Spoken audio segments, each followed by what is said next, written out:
ഈശോ മിശിഹായ്ക്ക് സ്തുതിയായിരിക്കട്ടെ. 3 വർഷക്കാലം തങ്ങളുടെ കൂടെ ഉണ്ടായിരുന്ന ഗുരുവിനെ നഷ്ടപ്പെട്ട് ആരും തുണയില്ലാതെ ഭയന്നു വിറച്ച് കതകടച്ചിരുന്ന ശിഷ്യർക്ക് മുൻപിൽ ഈശോ പ്രത്യക്ഷപ്പെട്ട് അവരോട് ആദ്യം പറയുന്നത് നിങ്ങൾക്ക് സമാധാനം എന്നാണ്. ശിഷ്യരുടെ ഹൃദയമിടിപ്പ് മനസ്സിലാക്കിയുള്ള പ്രതികരണം. ആ ഒരു സമാധാന ആശംസ ഇരുണ്ടു മൂടിയിരുന്ന അവരുടെ ഹൃദയങ്ങൾക്ക് പ്രത്യാശയുടെ ഒരു നുറുങ്ങുവെട്ടം സമ്മാനിക്കുന്നുണ്ട്. അത് മാത്രമല്ല, അവരോട് കൂടെ ആയിരുന്നപ്പോൾ ഈശോ അവർക്ക് വാഗ്ദാനം ചെയ്ത നിത്യസഹായകനായ പരിശുദ്ധാത്മാവിനെ അവരിലേക്ക് നിശ്വസിക്കുന്നുമുണ്ട്. ഉത്ഥിതന്റെ സമ്മാനമാണ് പരിശുദ്ധാത്മാവ്.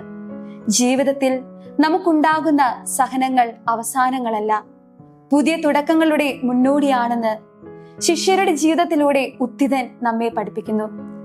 പരിശുദ്ധാത്മാവിനാൽ നിറഞ്ഞ് ദൈവരാജ്യത്തിന് വേണ്ടി വേല ചെയ്യാനാണ് ഈശോ ശിഷ്യരെ ഓർമ്മപ്പെടുത്തുന്നത്.